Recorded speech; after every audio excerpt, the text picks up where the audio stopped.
Time doesn't stop. This is as true in racing as it is in real life. The fight is always against the clock. But this human concept of time also allows us to constantly move forward and to progress. And likewise, today we get to begin another season and hit the refresh button. With new rules in place and drivers hungry for victory, what new growth will we see today? We'll find out soon as we get ready to watch the PCA Sim Racing Series 9 Club Class Event 1 here live on Podium Esports. Hi, I'm Joe Peak, and with me in the booth tonight is Michael Johnson. Cameron Aubernon is on social media, along with Ryan Bauer producing, who's using cameras provided by Dougie Beard. Series 9 is expected to bring the closest, most competitive series yet. In the history of PCA Sim Racing, Series 9 represents some of the most far-reaching changes our competitors have seen. 700-plus driver status and on-track performance were reviewed, and a new set of competition rules were developed. Responding to the request of our racers, a new license penalty point system has been introduced. Each driver is provided with a penalty license with 0 points at the beginning of the series, and these licenses can hold up to 8 license points for the pro, club, and sport classes. Meanwhile, in the challenge class, they'll have up to 10. If a driver acquires these points, they have to sit out the following race.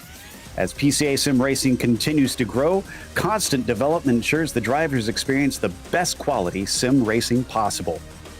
Also, Pirelli is back as the PCA Sim Racing title sponsor for Series 9.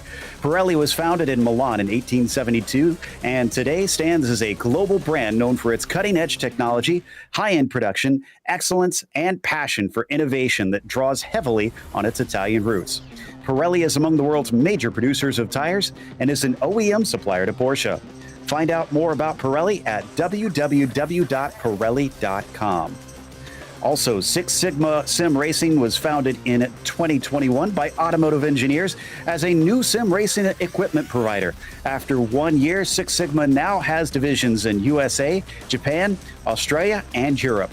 Providing best valued sim racing cockpit and peripherals, as a PCA member of or a sim racing driver, Six Sigma offers 10% off from the website selections, and the coupon code is PCA Sim. For more information about Six Sigma Sim Racing, please visit this website, sixsigmasimracing.com. Well, for our first round, we have Road Atlanta. Quite a place to start, and especially with the number of drivers we have out there today, it is going to be a packed house, Michael. Indeed it is. This is only 2.5 miles around this track. We have 60-ish cars out here. That puts, I think we did the calculation earlier on, if everyone is equally spaced around the entire track, that's 1.3 seconds between each car. So that's not a lot of space, and a bit crazy as we watch here on board with Stephen Kemp, currently in P1, going through the S's. This is turn 5. This whole thing is turn 5 here. So we come up through here. You got a lot to use here on the exit, but you have to be careful because it will bump the car around. Now, coming up here into turn number 6, braking is a lot later than you think it is because look at how much camber we have in this corner. Now, this one is tricky. Turn 7, it's tighter than you think. And coming through turn 6 so quick, it takes a lot of people a little bit of time to not hit that grass coming out. Now it's time for a good breath. Check your oil temperature if you're in a real car. Don't have to worry about it too much here.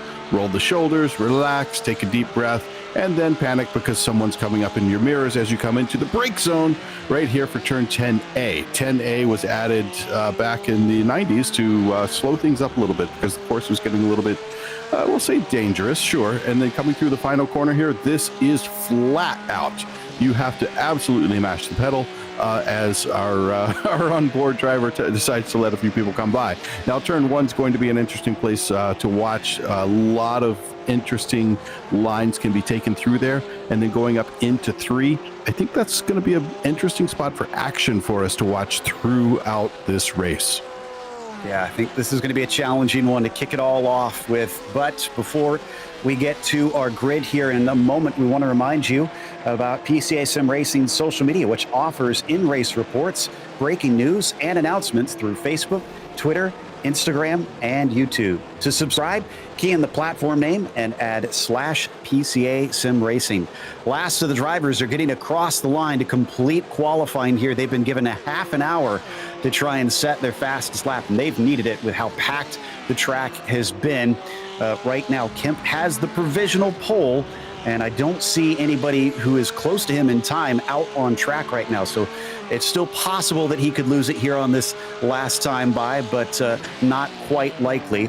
I think the last ones look like they're going to be, I think Jake Steinbrink is nope, he has actually finished up. Looks like that is indeed going to be everybody who is able to set a lap then. Our grid is now done. So with the first event getting ready to kick off, I believe that will take us to our starting grid. Stephen Kemp has the provisional pole, or has the pole position, I should say officially now. Nick Facciolo challenged him and came up 100th short of a second in second place. Thomas Briggs was third, and Logan Grado was in P4. Joe Sinclair wound up fifth, as Brandon Harrison will start from sixth. Those first six are just merely 2/10 apart from each other. Matt DeLioso is starting in seventh. Joachim Baker will be in eighth. After that, it'll be Jared Roadheaver starting from ninth, and Scott Kessel will round out your top 10 here, Michael.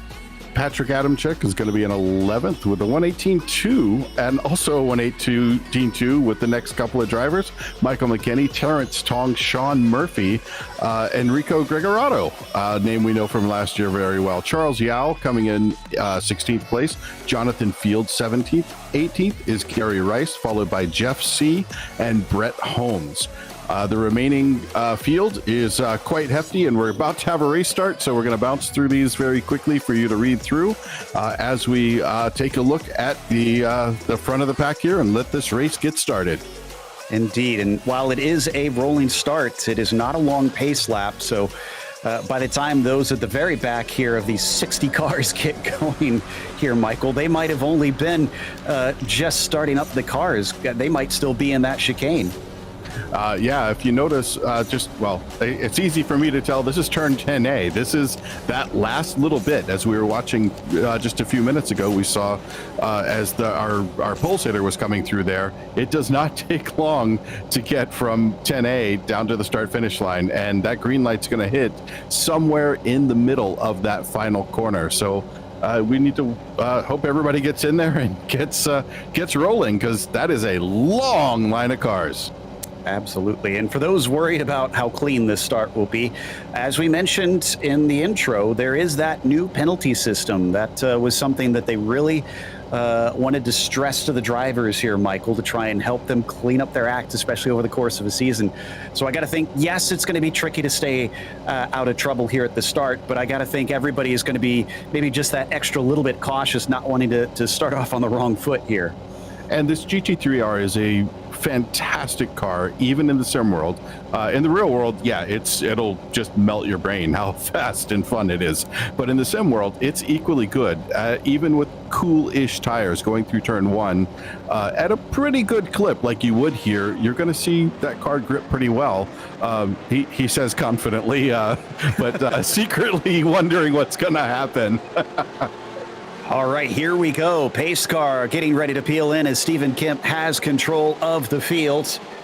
Let's see if we stay clean through turn one as the green flag is out and Kemp is on it. We fly down towards turn one. It is a very fast right-hander uphill with a lot of compression, as you can see them still filing in off the final corner as they chuck it into that first turn. So far, the front of the field looks good. I don't see anybody off, no spins, no rough housing. So it looks like everybody is paying heed to wanting a clean start to the season, even into turn three. Look at this with two wide. We're seeing very good racing there, Michael.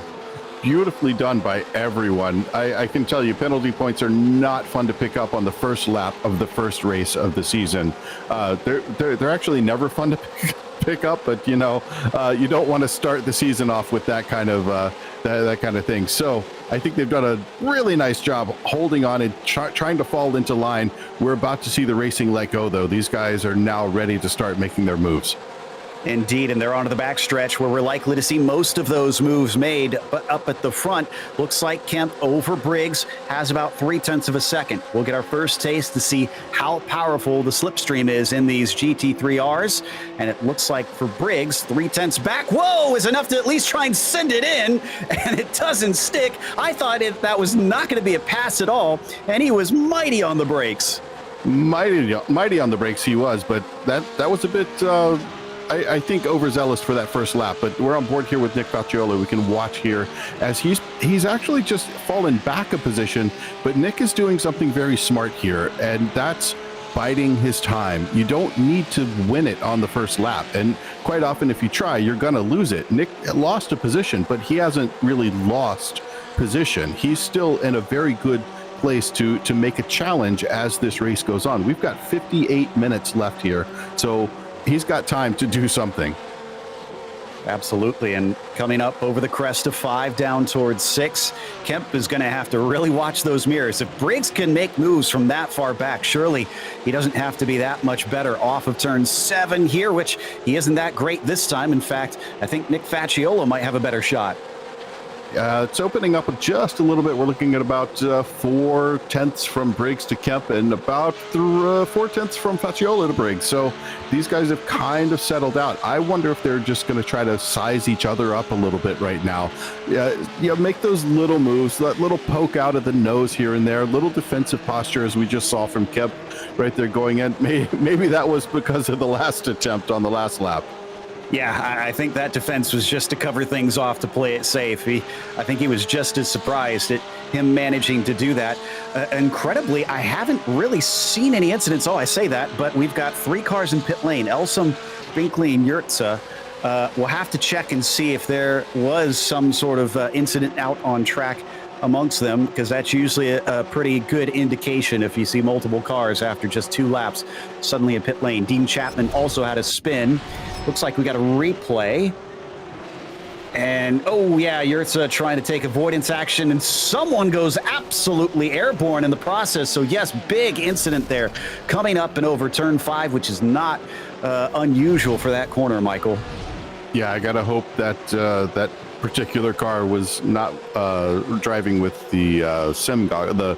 I call them SIM goggles, the VR goggles on. My girlfriend calls them SIM goggles, and now she's gotten into my brain with that. But VR goggles, because it is like you're there, and if you're spinning that fast, that high in the air, not a place I want to be. Oh, and we've got attempted a pass. This is going to be going down into 10A. Nick Facciolo trying to hold on to his position, holds on to it through 10B. Oh, but looks like not quite able to get the power down, coming out of the corner, coming up into 12, holds it. It's now a drag race down to turn 1, and Nick Facciolo has fallen out of it. He may lose 2 positions here as we go into turn 1. Yeah, Sinclair's got the inside, and he is through, and behind him, Harrison taking advantage. That was fantastic from the 51. Still yet more trying to steamroll as a little bit of elbows out between Facciolo and Dialosa. This time, Nick is able to hold him back. Yeah, it looks like the lead pair, though, is trying to open up quite a gap here. We've got a little over 2 seconds back to now Grado in third. Grado, Sinclair, and Harrison. So now this is going to be a bit of a challenge for this little group here to see what they can do to hold on to those 2 leaders. We've had some incidents into turn 2. Unfortunately, Balistieri found himself wrecked and then had an unsafe entry by my estimation as he tried to pull across the track on that blind crest. Multiple cars got spun by that incident, unfortunately. I have a feeling the stewards are going to be taking a look at that one, no doubt. Left some annoyed people over the radio that just briefly alerted the stewards as to what was happening. They did a good job holding their tongue as they are expected to in this one, but you could tell by their tone it was not a fun day. Yeah, that's one of the advantages and disadvantages of having an open radio, we'll call it. So we look on board here with P30 trying to get in. Woo, that was a nice attempt at a pass, but the Haribo car was not going to let that one happen. Absolutely, as they come down through the final corner right now to start on lap 6. as Volker Krebs, lap 5 rather. Volker Krebs currently sitting in 28th position, up 6 from where he started. Mark Harris behind him, having to defend on Cottle that time into the first turn. He's up 8 positions. Cottle is up 11. So some of the dramas that we've seen at the start of this race has definitely given a few a chance to really jump up the order. Yeah, a little bit of shuffling going on here. Taking a look, Nick Facciolo is back in 6th now. I think he may have got, it looked like he got a slowdown penalty or something like that when we were on him earlier. But he's back in P6 right now, just trying to hold on to Brandon Harrison right in front of him. Brandon's doing a nice job holding on to his position. Last lap turned a 119.3, which is just a hair off his fastest lap of a 119.313. So 351 versus 313. Nice consistency there from Brandon. Facciolo, who we see on screen, probably the one that's not too terribly pleased with how this race has gone so far. Lost 4 positions, only one in the top 6 that has lost positions, only one in the top 15 that has even lost positions in this race. Everybody else has moved forward or remained even. Terrence Tong, who we ride on board with, among those, he sits in 10th spot. Right now, he's got Adamczyk just behind him, so a close fight to decide who will finish amongst the top 10. Yeah, but talking about movers, we got a big movement from Daniel Florian in P15 right now. He is up 9 positions. Quite a move up the field from this driver. He looks like he's about to make another move as we get it. Oh, nope, decides to wait just a moment. It's going to be better to wait till after turn 7 here. Put the power down as we come out of the corner, stick in that draft, hide up underneath that wing, and take the pass as we go down into 10A. It's interesting here because this is a turn. I know it doesn't look like one, but that's turn 8, and then we come down and a little bend to the right, which really isn't a turn, it's still turn 9.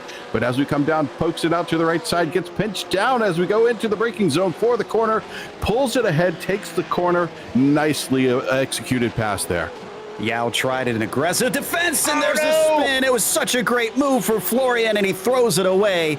Big damage on the car from that one as he plowed right into the wall. He'll get the car rolling, and he does not take it into pit lane, so he must feel good enough about it to try and keep going, but he's down to 25th now after that one.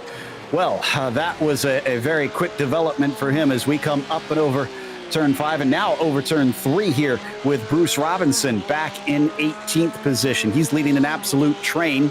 He's got Austin Bucket behind him, David Glenn, Chad Dick also giving chase.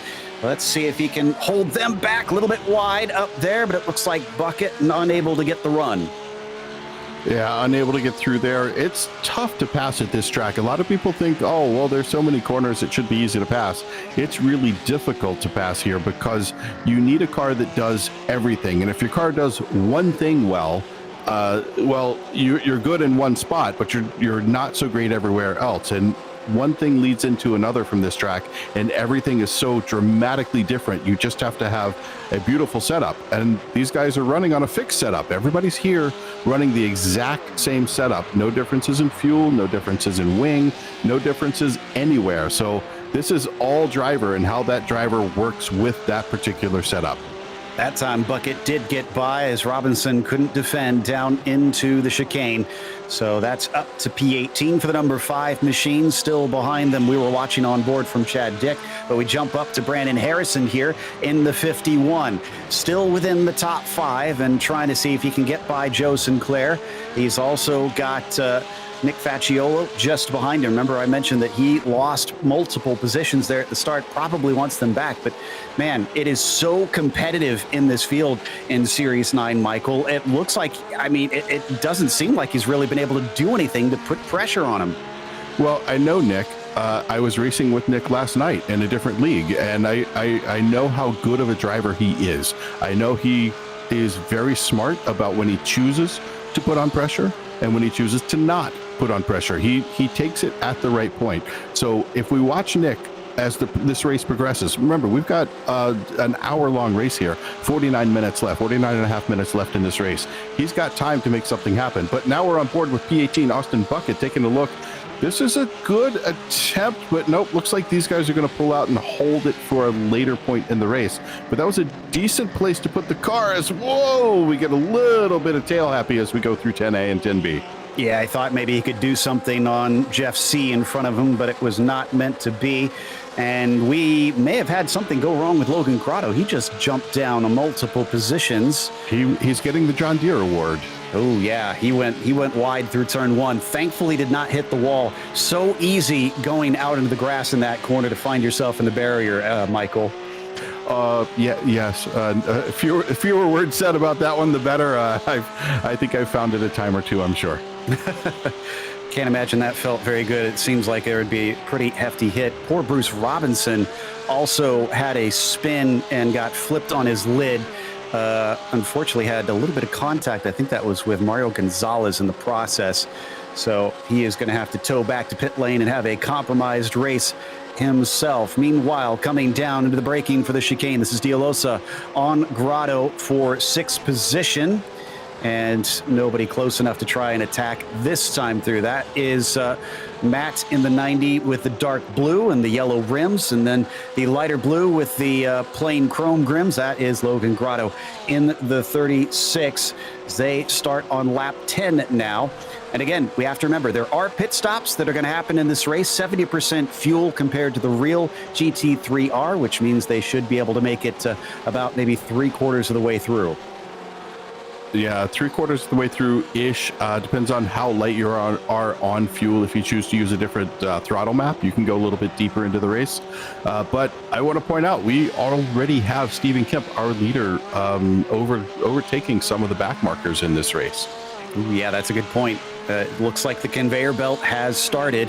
And from here, there's not going to be many places to hide. As I mentioned earlier, I believe Michael mentioned it earlier, that 1.3 seconds would separate all 60 cars if they're all out there at the same time and evenly spaced. So you're going to come across some pockets of cars, no doubt, and that will probably play into how this race unfolds, maybe play into when he chooses to pit in. Yeah, I'm curious when he's going to find his point in traffic that he feels like traffic is slowing him down. So far, he's been moving through pretty well. But let's go on board now with P16. This is Ben Lung, and actually now on with Charles Liao, looking backwards. Nice defensive position, trying to get around a slow-moving car. That could be a back marker or an injured car with the Yowzilla. Love that Yowzilla up there. Nice move, putting the power down coming through turn 12. Very nicely done, opening up that gap. I do love some of the creative paint schemes that our drivers get, and some of the vintage schemes that they like to do. As you can see, Ben Leung with the old Brumos Porsche livery on his car. And coming out through 3 and 4, back down the hill. He's putting a lot of pressure on Gary Reese just in front of him. We ride on board with Ben up and over turn 5, much tidier down to the apex. This is going to give him a great run. That was a wrecked car off to the side that was a lap down, George Poulos. And coming up into turn 6, this is hard to make it stick. Can he? No, not quite. But smart move right there. You don't necessarily, unless you are significantly faster than the car you're trying to overtake, you want to wait to come out of 7. 7 is the point where you're going to get that long run down what's essentially a straight down to turn 10A. And now you've got into somebody's draft. You can get that nose out there as you go into the braking zone. Let's take a look here as he comes in. Gonna kind of try to get out there, not too much, just showing a little bit of that light, letting him know, hey, I'm back here and I'm going to take this pretty soon.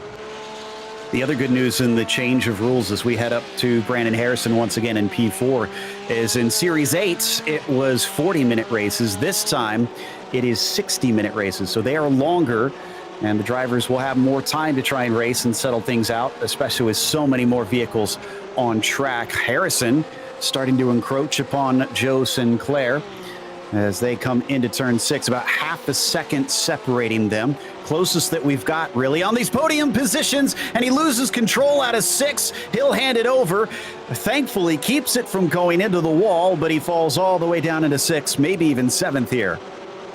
Ooh, definitely a Code Brown moment for at least two drivers, one on board of the car going back and forth, and the other one looking at the end of his race, passing before him. So fortunately, both made it out of that okay. And looks like we got a little bit of a shuffle going on now back in the field. Nick Facciolo is up to fourth, Brendan Harrison is up to third, and Briggs and Kemp are still in second and first.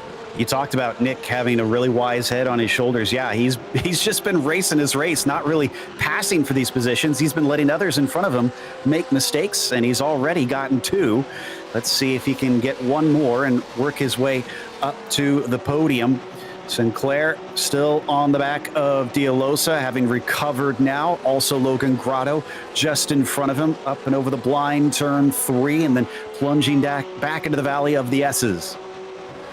Yeah, Dialoso there in the blue car. Now we are on board with number 5, and that is going to be Austin Bucket back in P17. Looking on that, I love the Brumos. I mean, there's certain liveries around.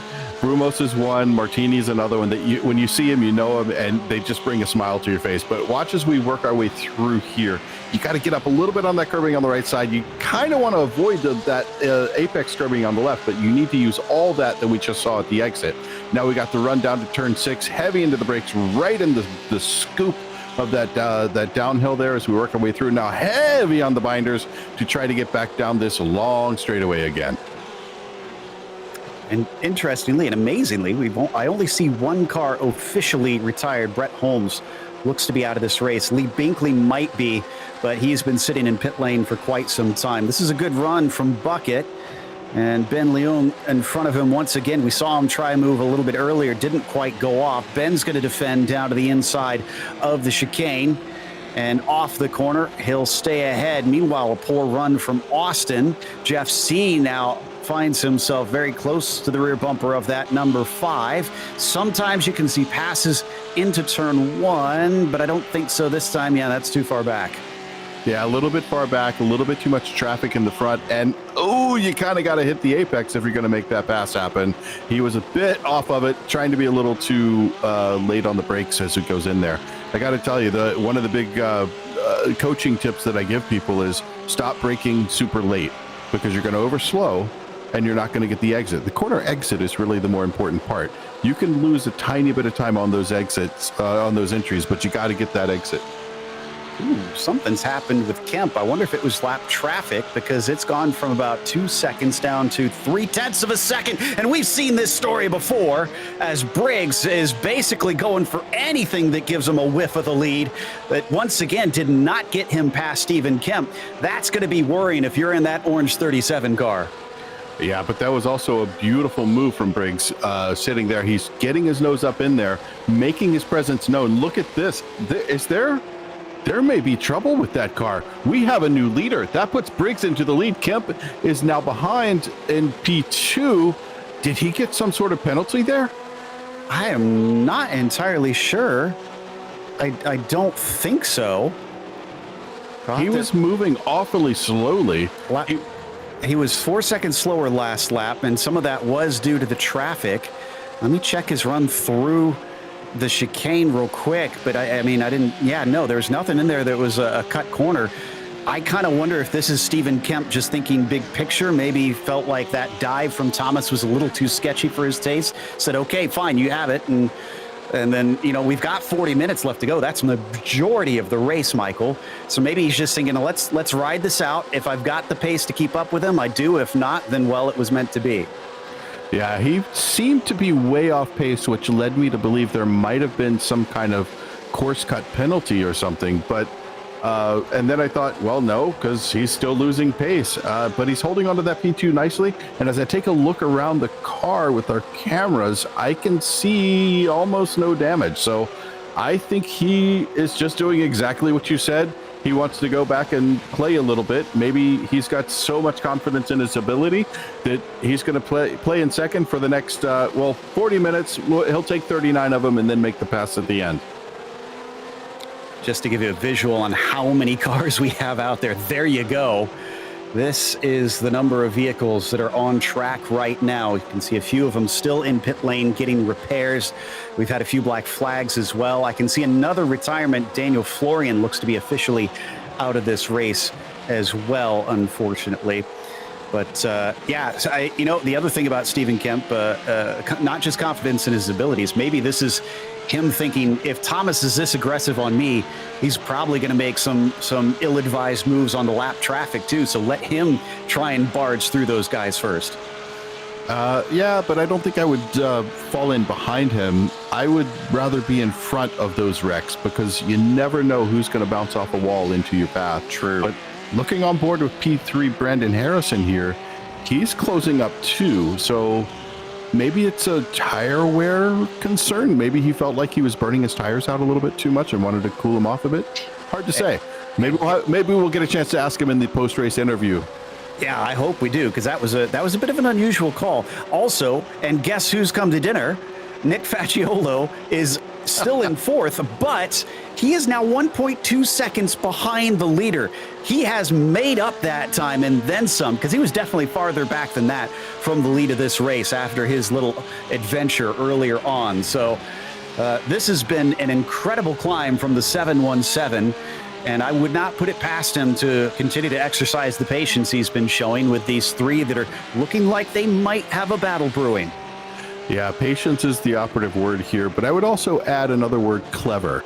I've raced enough races with Nick to know that clever is definitely something he's very good at.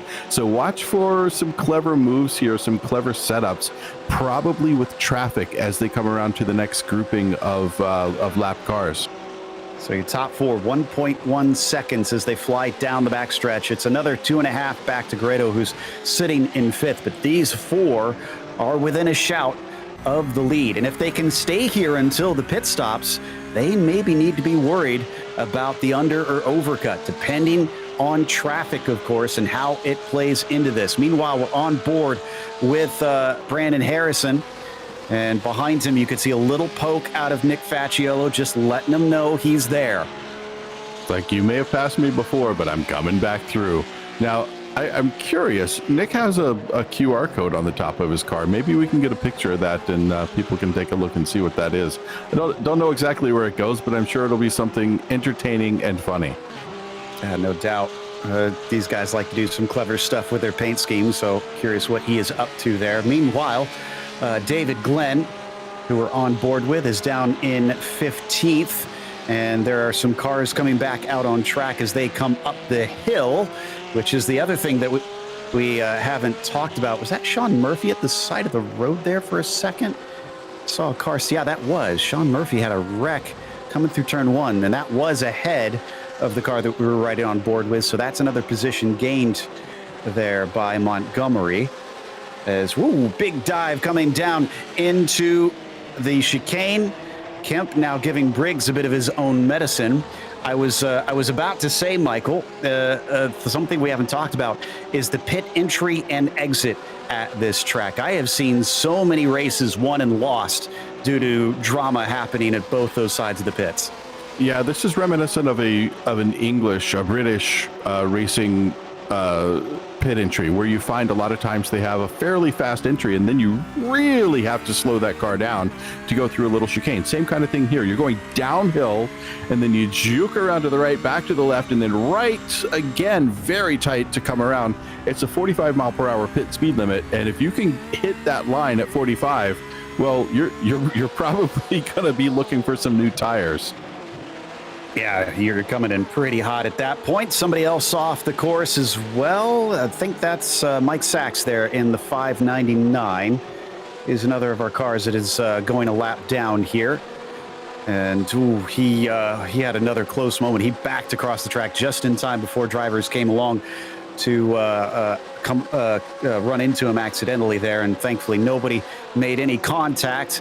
Meanwhile, Facciolo's starting to lose a little bit of touch. There's another little peak as it seems like Briggs, Kemp, and Harrison having a lot of fun here in these podium positions. They got to watch out, though. They were dropping Nick when they were running single file. If they keep trying to make those moves, they could invite him back into the fray. And I wouldn't put it beyond him because he is closing up as we watch them go through turn one here, work their way up the hill, heading through two into three. Now, three is interesting right there. That is a tough corner when you can't have much control over your your setup. You want to normally set these cars up to be able to hammer these curving strikes here. So you can't do that necessarily with the setup that's given to you. And I always like to make sure I can just kind of glide over there. Watch on board here with David Glenn out of Hill Country region. Puts the power down, got a little more space to use on the outside, but he wants to stay right behind the number 9. Now, boom, going to go right over that curbing. See the number 9 just hit it, glides right over it. Nicely done. But on board, he decided to not hit it. So maybe he's having a little more trouble when he hits that curbing. Boy, this lap traffic is becoming quite the headache for some drivers, even in the top 10. Scott Kessel, who was amongst those top 10, lost a lot of places here with this incident going by a lapped car. And I'm not sure who that is, but they wound up in the wall. Incredibly, the 48 did not. And he's going to try and get it righted. I think he eventually did get going, but man, is that close there. Oh, boy, that was... Fortunately, no incident, but could have easily been one. Had it been an incident, that would have been a big black mark on his license. Oh, Kemp Pitts, second place driver, is in early compared to what we usually expect. He's going to cut it in half. Most drivers tend to go for a long call on the first stint to have as little fuel in the car for as long as possible. But Kemp is going to maybe try and get away from people here. I don't know exactly, but he's definitely not doing the traditional strategy as the rest of his rivals do stay out. And you were talking about that earlier on as part of the strategy when we come into traffic. How do we want to play it? Where do we want to file ourselves back into traffic? So I think he's probably got someone working with him, taking a look and seeing where he's going to rejoin as he comes out of the pit lane after getting his fuel. So we'll keep an eye on that for you and see exactly where he rejoins. So we continue to follow our top two, Harrison and Briggs. And actually, no, it was Briggs. Yeah, I was going to say, I was trying to remember who it was that he was following. It was Briggs. I thought for a second we lost two of them. Facciolo's still there, but he's now about a second behind. Yeah, let's take a look here at Ben Lung. We just saw him have a mild spin incident, kind of just a slow pendulum, bring the rear end of the car around. Those are always tough when you're driving. Here we are on board. Watch. We're on board with Harrison here. Yep, coming down into 10A. Ooh, just misses that apex a little bit wide. Yeah, Ben did a good job there in that spin in turn 5. Usually it's day over if you lose the car through that corner, as there's not much runoff room on either side. Meanwhile, this is a very close run. Harrison is going to have the slipstream help as well from Robert Cottle, but is he going to get boxed in? Just about. It looks like he's going to be given a car's width by Thomas Briggs, and he's got the speed. He is past him. Briggs likes to go late on the brakes. Will he do so here? Yes, but on the outside this time. Can't get it done. He'll have to settle back in a second. Brandon Harrison, your new leader. Yeah, nicely done by Brandon Harrison there. He just watched the pick form, watched where he wanted to be, and he managed the other cars around him. That is the sign of a very heads-up driver. Beautifully done. By the way, Kemp is back out on track in 18th currently and having to pass those that have not pitted yet, so that's the downside to him pitting early. Also, Joe Sinclair has pitted in. It looks like Peter Yurtza also in pit lane. So we're seeing a number of drivers go for this strategy, although Yurtza, I think, did he just do a drive-through? He may have done a drive-through penalty. Yes, he did. And that is probably due to incident limits, which they do have out here. 11 incidents, and they were given their first drive-through of the night. Yeah, you want to avoid those. That pit lane is pretty long, as we were discussing just earlier. Trying to get into the pit lane, you're already really slow as you come down the hill. Normally, you're going to be full throttle going down that hill to make that final corner. And then you have to putter through at 45 miles per hour all the way down that long pit lane and then rejoin traffic up as you go into turn 2. But now we're back towards the front of the pack, and it looks like Brandon Harrison is trying to open up a little bit of a gap. He's got almost half a second now on Briggs. Briggs is trying to hold on and actually losing ground. So that may be the help of that lap car in front of him a little bit, but looks like it's a new gauntlet has been thrown down. Okay, then. So this race is definitely having an ebb and a flow to it. Things are changing. Ooh, another car off track. That was Skylar Sisson in the number 3 machine. That was out of turn 4. Not often you'll see wrecks out of there, but I think he just got loose on the curbing of 4 and then plowed into the wall. My goodness. Ooh. Briggs and Harrison almost coming together through turn 6, giving a lot of width to the apex. I wonder if Harrison expected another one from Thomas down into turn 7. This will give the slipstream back once again, Michael. Briggs is an ambitious character, shall we say? And it's proven fruitful for him, so I don't blame him for trying it again. I would, honestly, if I can make those kind of moves and get that intimidation factor going. Nicely done, though. He is really strong on the brakes going down to 10A, but as they put the power down, is able to bring it back to the front. But look at that, who's in P3? Nick Facciolo trying to close up. He's seen this view of Harrison before. I think he wants to change his view back to Briggs. He was much farther back than this at the start of the last lap. So yeah, he gained a ton of time here. And also Logan Grotto is in there. So we've got the top 4 together once again. And if they keep fighting like this actually plays in the hands of Stephen Kemp. Let me actually check his lap times.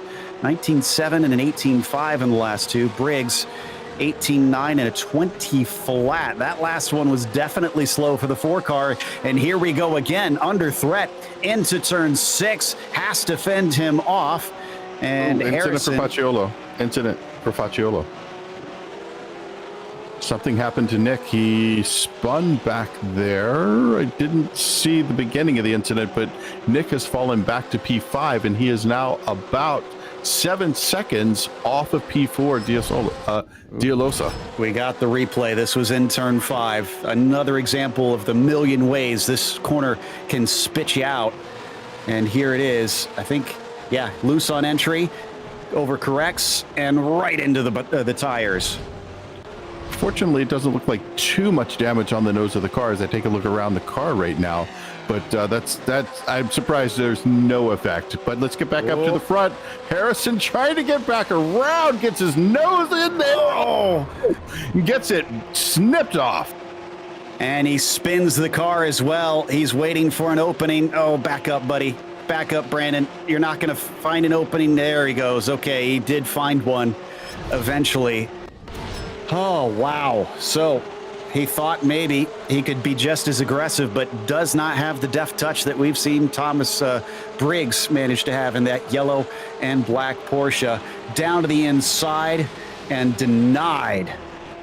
Ooh, that's tough. I think there may have been a little help from Netcode in that one too. But wow, that was a brave attempt and a good place to do it, honestly, with 2 top level drivers. You get into turn 1 like that, you can do that side-by-side pass going up there. It's going to definitely slow you down on your lap, which the guys behind you are going to be very happy to see.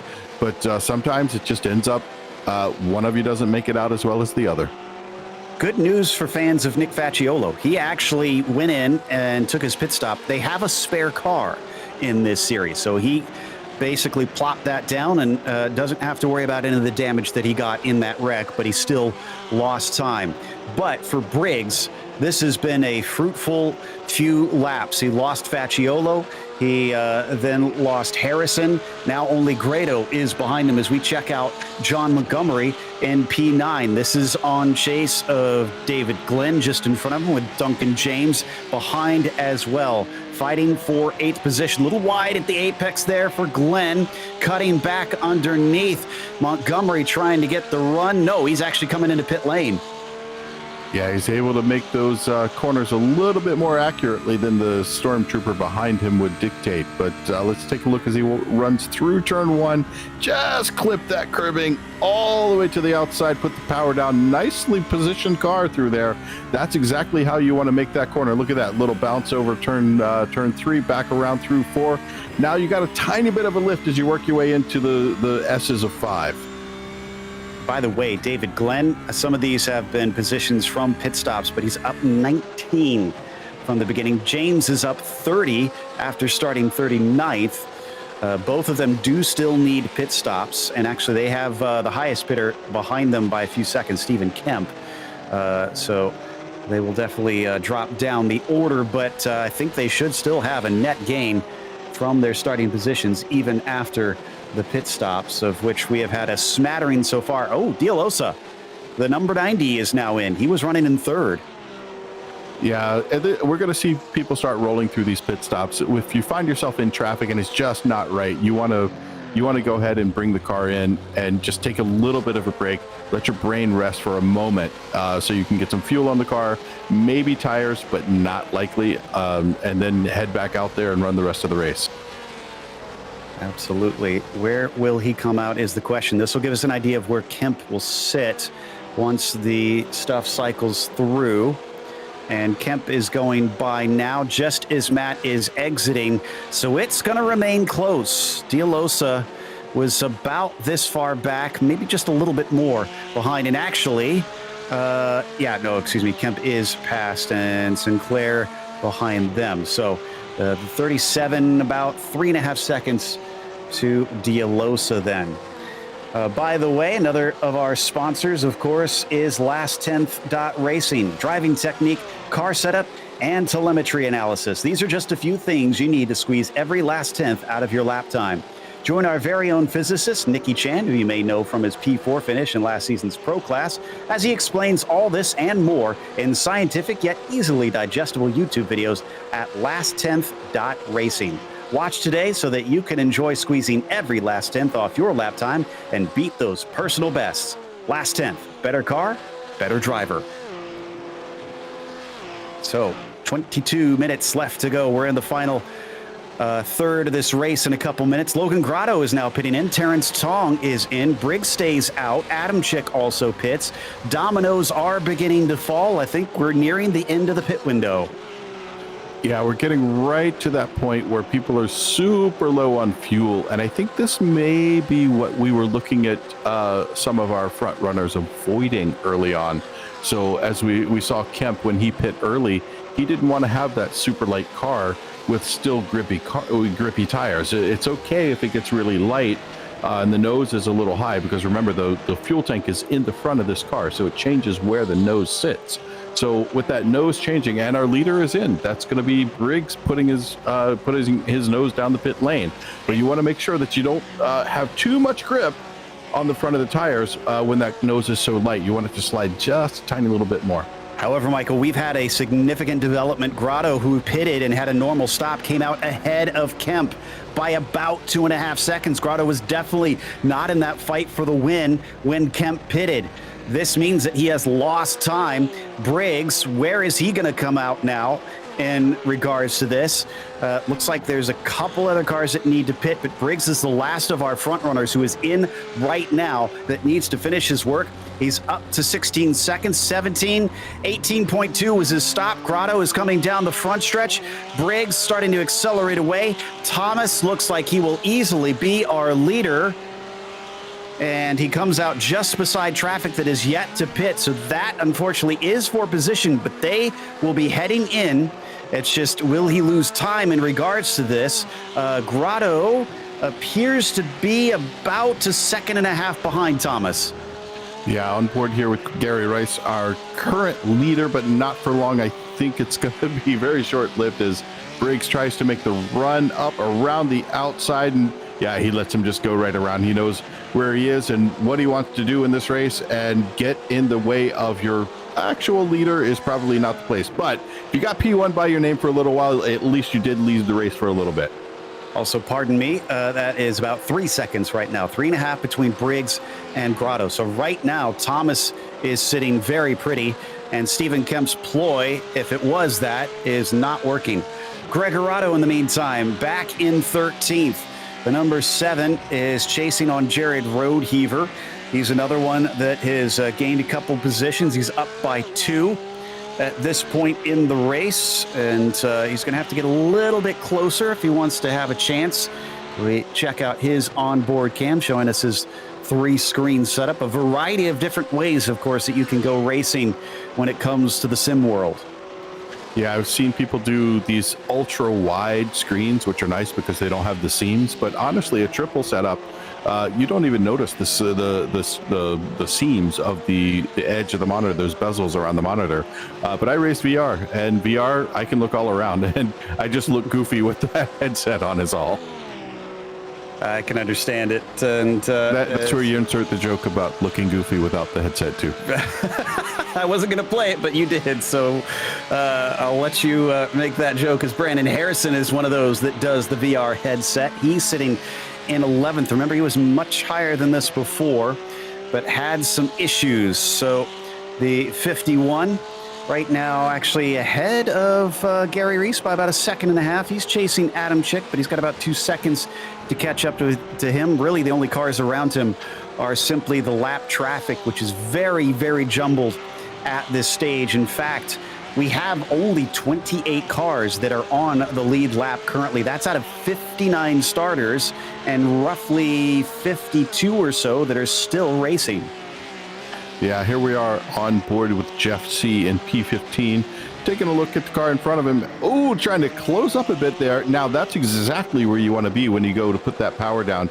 Can you hold that? Because from this far back, you only need about 3/10 to go side by side with somebody. You might not make the pass when you get down to 10A, but 3/10 is enough to get there in the draft with these cars. Now, if he's a little bit closer, and this is a little bit closer, looks like about 2/10 he was, didn't quite get the power down quickly enough, I guess, coming off of turn 7.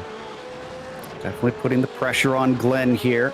Glenn's up 13 spots right now. Highest mover that I can see, I think. Actually, no, Randall Ayers might be way down in 29th. He's up 30 positions, but there's others that are up by 23, and they're still not our hardest chargers, which is absolutely unfathomable. Meanwhile, we're still watching Kemp. Excuse me, no, this is down in the first corner. This is Ambrosino, sorry.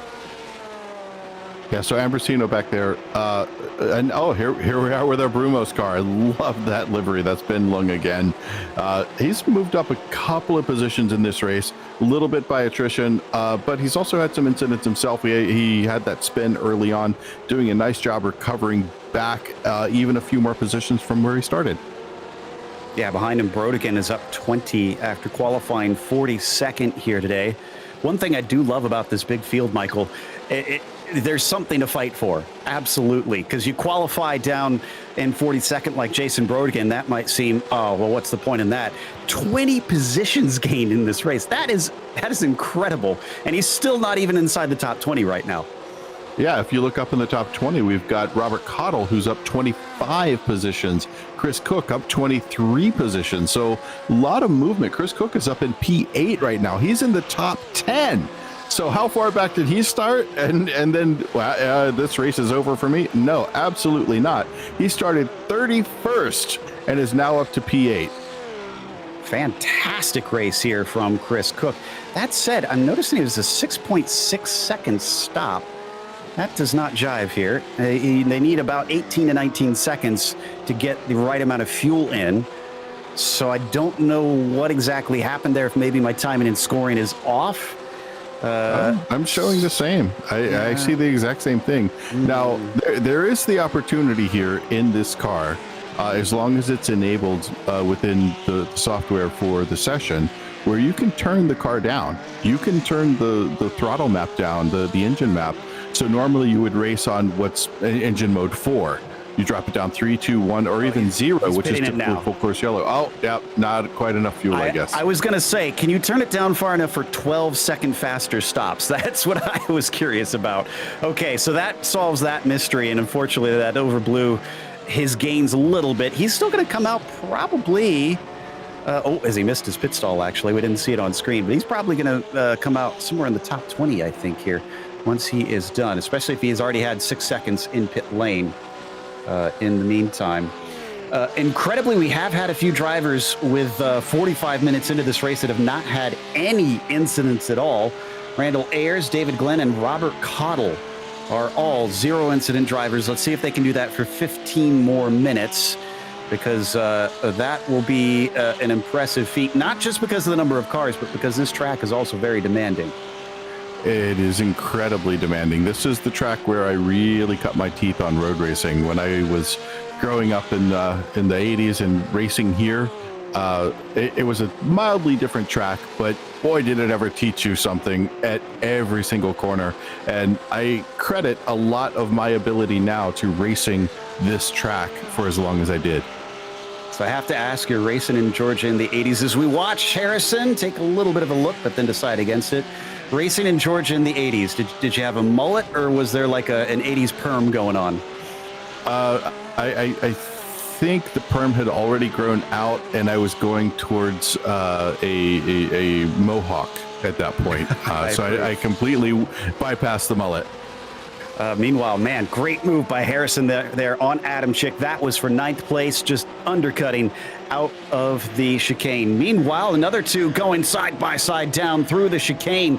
Chris Cook is back out on track, and in the thick of it, Ambrosino will put him back into 20th. So I was just about right there within the top 20 there for Chris Cook. Still up 11 positions. He wants to fight back and decides against it down into turn 1. He's got Ben Leung, Jason Brodigan, and Chip Witt all ready to try and take his position away behind him.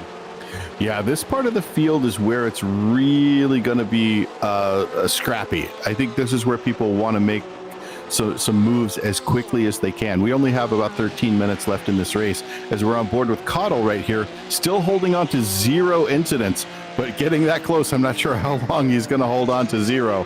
Puts down the power, tries to hold on, but wow, look at the cars go. Coming off that corner, I think he could make it, but it's going to be tough. He's going to have to fight cleanly here because he's got a couple drivers that are probably eager to try and make up spots. Kessel especially behind him, who are riding on board with it. He's still down 6 from where he started. Takes a big look down into the chicane, then decides it's not worth the risk. That's Jeff C. just in front of him. Cottle, 26 positions gained. Man, going without incidents definitely seems to pay off if you can make up 26 spots in the process on this one. Great run down the front stretch. The black and red of the number 24 just fends him off down into turn 1. Slow off the corner for Robert, seeking an opportunity, getting to the inside down into turn 3. Kessel is through. Just about gave him an incident there. Well, if we go back to on board with Kessel, where we have that lower third up there, I want to note something. I think, if my timing and scoring is correct, Kessel has the fastest lap of the race so far. He's the first car to get into the 17s. He's got he had a 17.9, I thought, earlier on, if I read it correctly. So last lap is a 1:19.7 here for Kessel. Yeah, but his best lap, his last lap was a little slow because of traffic, but his best lap was, I believe, the lap before that, which was a 1:17.963. Okay, so as they carry on now, coming up to the final 10 minutes of this 60-minute race. This is coming down to the wire if you want to gain any more positions. Checking to see how many we still have running. 52 cars are on track currently. Looks like Sebastiano Ballestieri in pit lane for something. Not entirely sure what. Meanwhile, coming back through that turn 1 once again, Kessel versus C, and he gets a little bit into the back of him. That may have taken away these 0 incidents right there. Yeah, could have, but looking down, I see a couple of black flags. Looks like Ballestieri has one, as well as Gomez. I think we have 2 black flags in the field right now that they'll have to serve within, I believe, 3 laps, and even a meatball flag for Ben Lung. Oh, yep, and Ben is into the pits. I think he might be done. He hit he hit the side of Ambrosino, and then he hit the wall. Thankfully, Ambrosino able to carry on. It was just a glancing blow, and then Unfortunately, the car was too damaged to be able to drive it back around. You'll see here, that is Ben Leon and the Brumos liveried red, white, and blue. There's the hit. Watch him try to carry on, and he'll quickly find out here, Michael, that the car is not healthy enough. Yeah, that one needs to head a little over to the coast because it is definitely crabbing. Yep, spins it out. Thankfully, nobody else hit him there, although it was a little sketchy when he spun the car.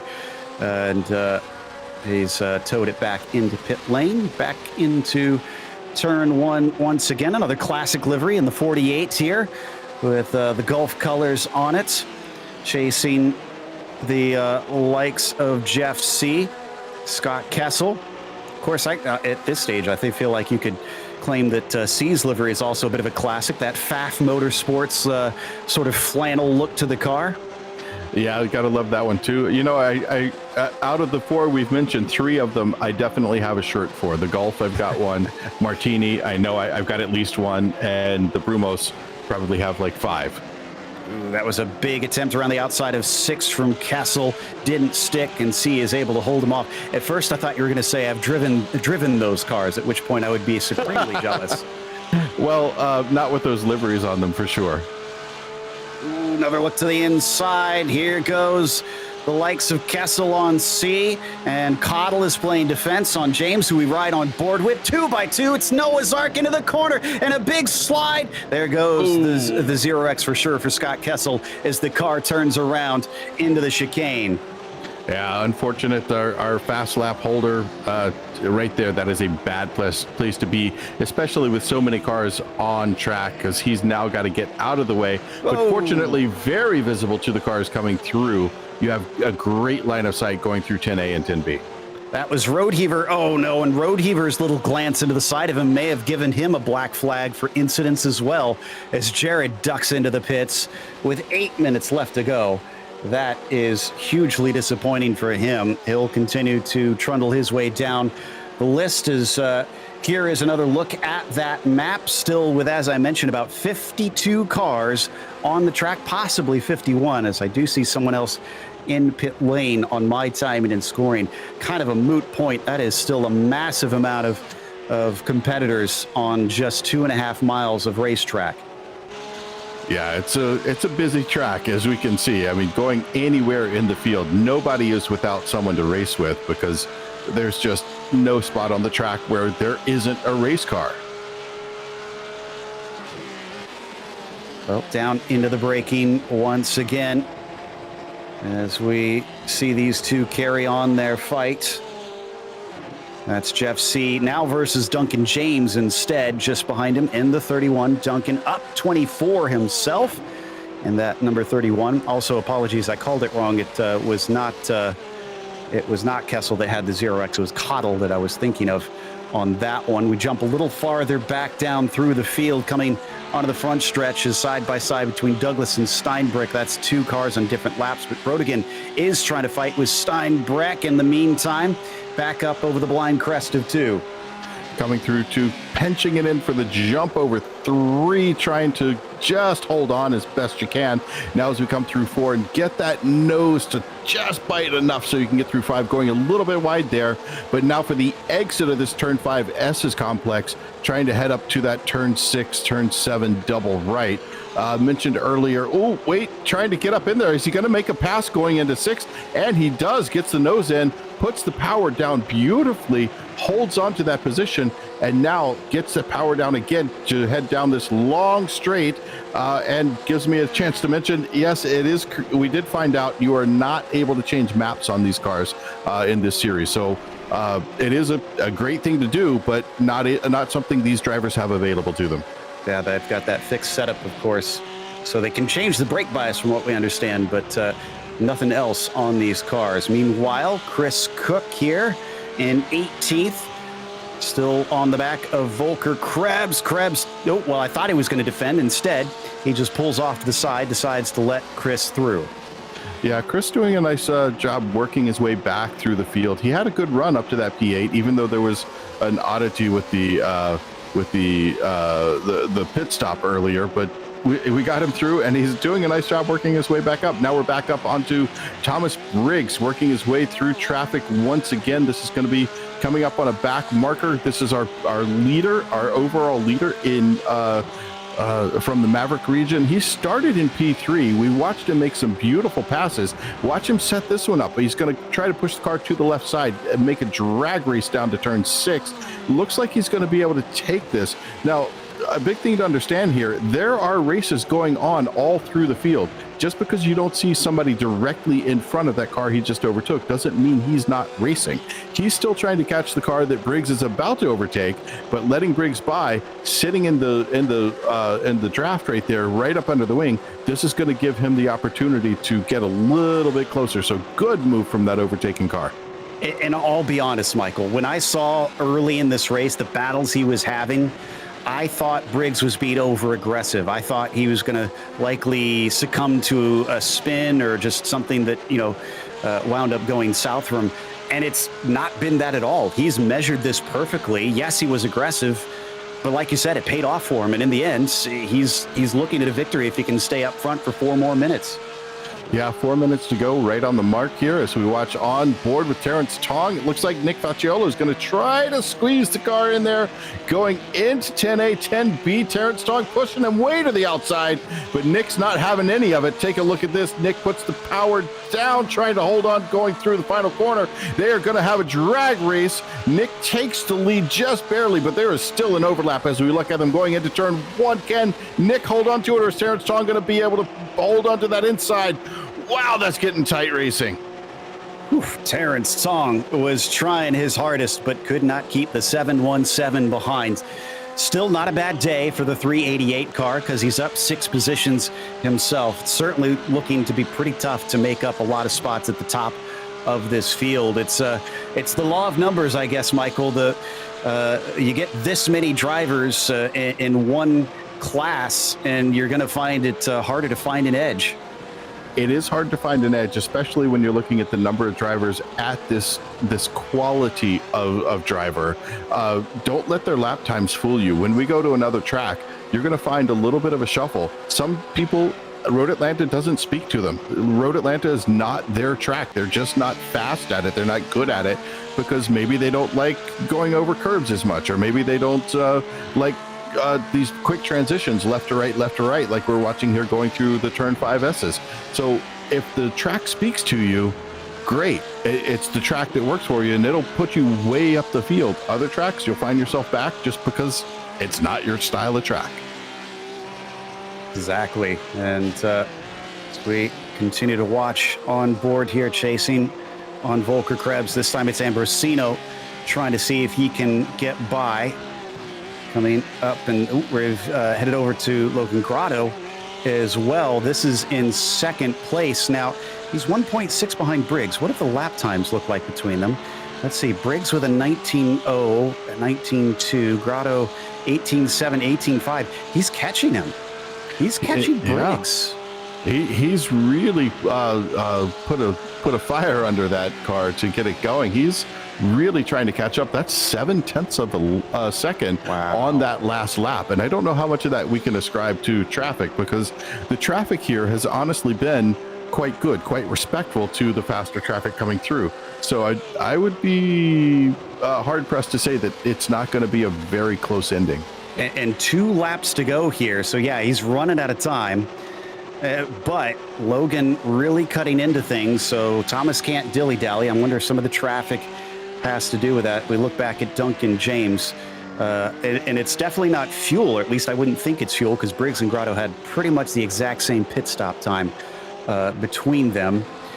We were talking about this level of racing. We have to remember, too, this is the 2nd highest tier on the ladder of the classes in PCA. They've got the Challenge and Sport guys, and then this is these guys, Club, and then at the top of it is Pro. At that point, you're really getting to the highest echelons, especially here in the sim. Those are some supremely fast drivers, and so to be up at the top of this means that you are knocking on the door of being basically at the highest you can go. And it's going to be fun to see. It's similar to when you're watching soccer.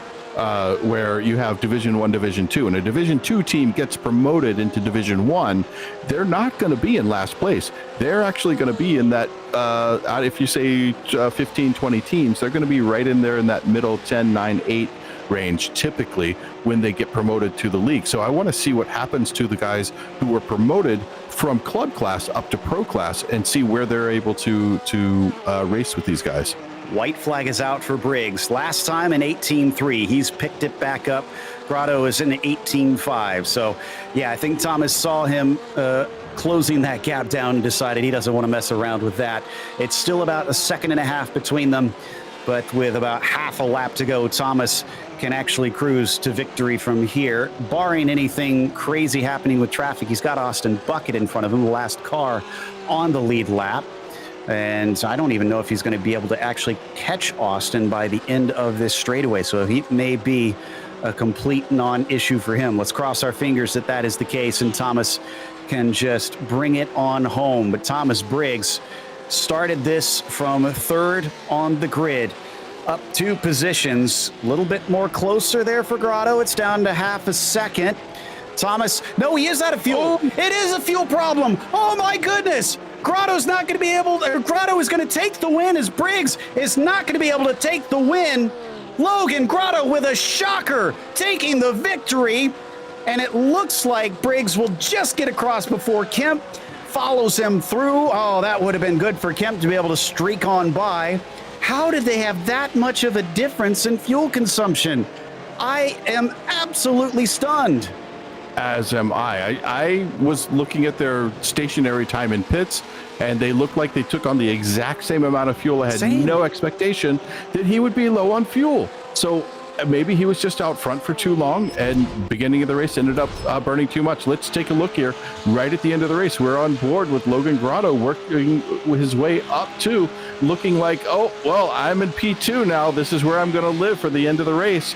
Sputter, sputter. He hears it out of the car in front of him, sees the little waggle. What's going to happen? Right around. It ain't over till it's over.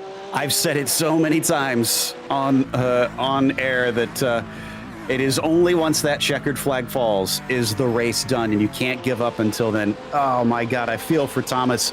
We had given him so much praise, and he deserves it for a fantastic race, but fuel calculations, apparently his one weakness. We're going to come back after this. We'll have a short break, and after that, it is the results as well as driver interviews, so stick around.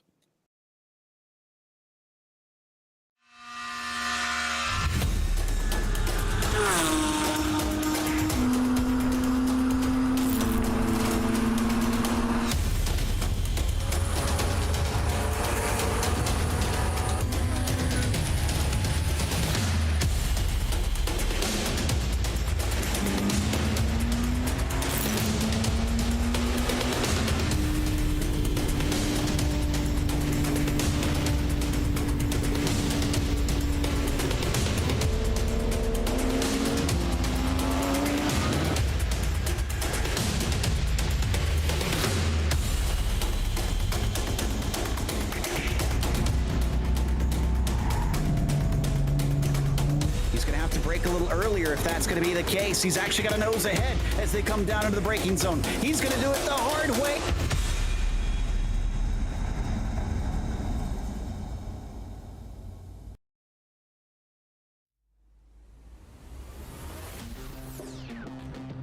Welcome back to Road Atlanta. The first event for the club class here in Series 9 had a surprise finish. Logan Grotto takes the victory after he was second coming to the white flag, but the pass was due to a lack of fuel. Thomas Briggs sputters to the line after the final braking zone before the last corner, and he'll finish second. Stephen Kemp wound up having to settle for third, even though he started from the pole today.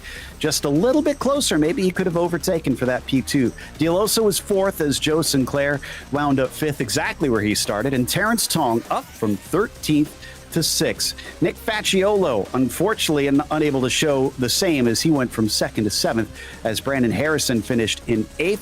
Gregorato up 6 positions to get 9th, and Adam Chick will round out your top 10. From there, here is your finishing order for the rest of the field, with 21 cars finishing on the lead lap out of 59 starters here today. But that will take us to Logan for our interview here post-race. And I got to wonder if he's as shocked as we are with that one, because we certainly were not expecting it. But we did see him gaining in. Logan, did you have any indication, especially with those lap time gains, that maybe Briggs was going to be shy on fuel?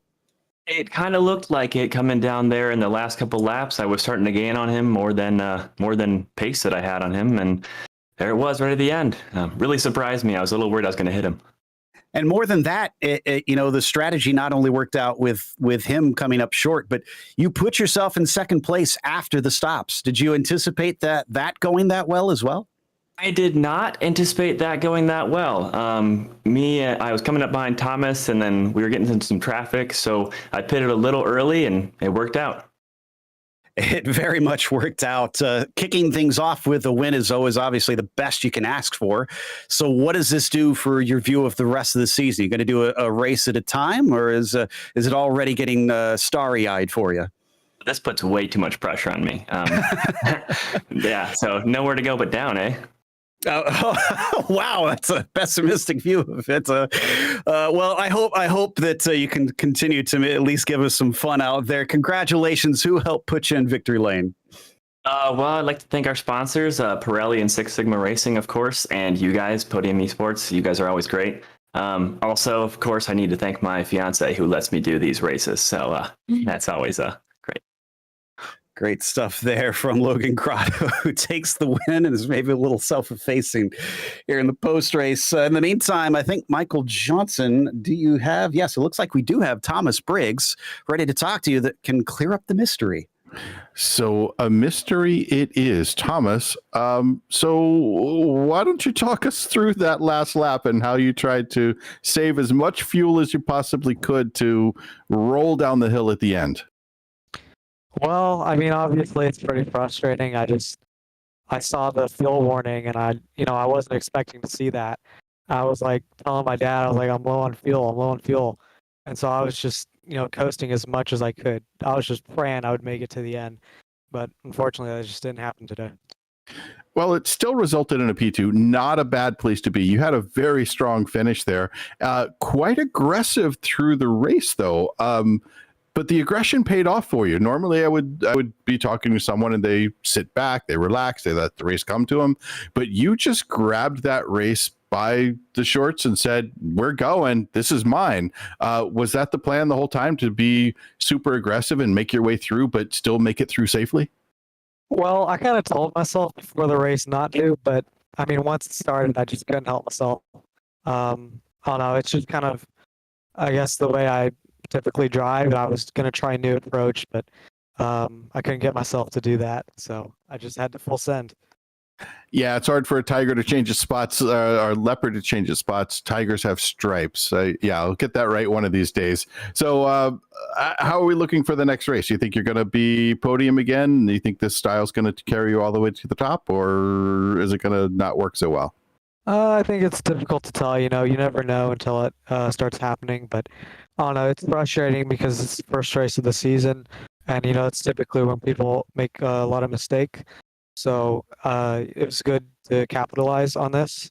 So I don't know if I'm sure eventually I can get a better result, but I'm not going to settle for second. Well, spoken like a true race car driver, but also like a true race car driver, you got people to thank. Who do you have to thank for today's P2? I'm going to thank my dad, and because he was supporting me and helping me out in the pits. And I want to thank Pirelli for sponsoring this event, and Six Sigma Racing, and just all the broadcasters. Well, we thank you, too, for putting on such a great race for us all to watch. But right now we're going to go back to Joe, and I believe he has Stephen Kemp ready to talk to us. Indeed, Stephen, another part of that equation in the battle for the win, at least early on. Stephen, we saw you do what looked like a deliberate move to the side to allow Thomas through. Was that the case, and what was your reasoning?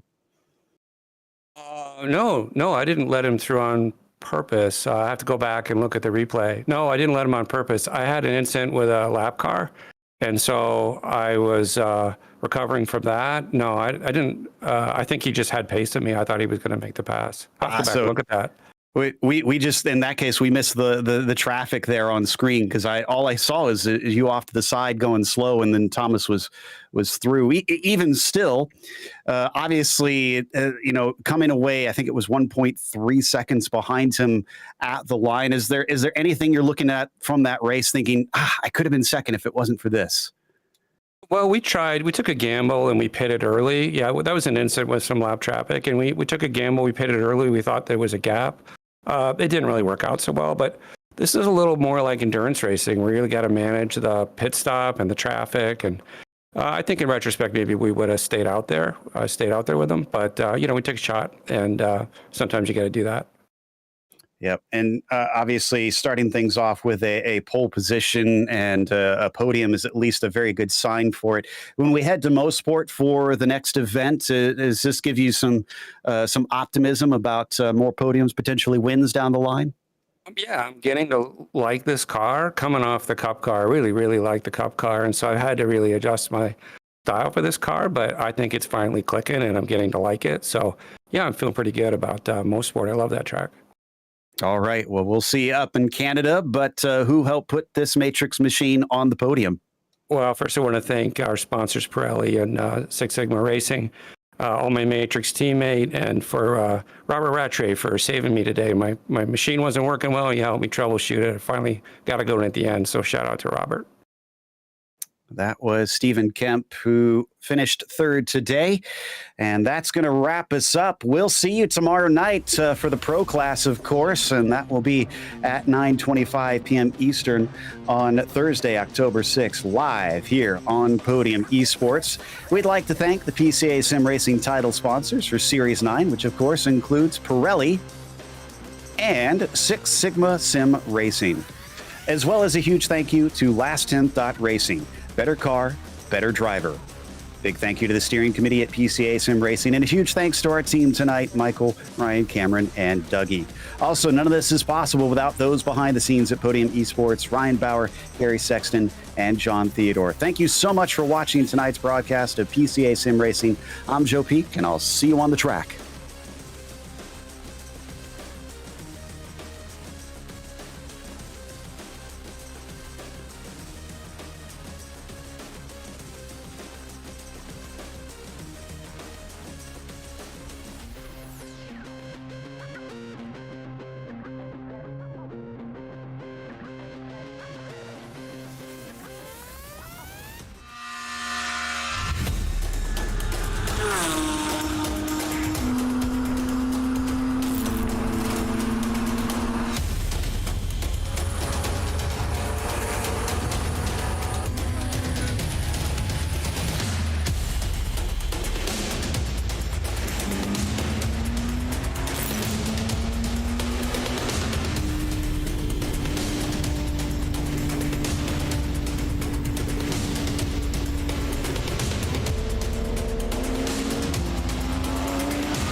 Brake a little earlier if that's going to be the case. He's actually got a nose ahead as they come down into the braking zone. He's going to do it the hard way.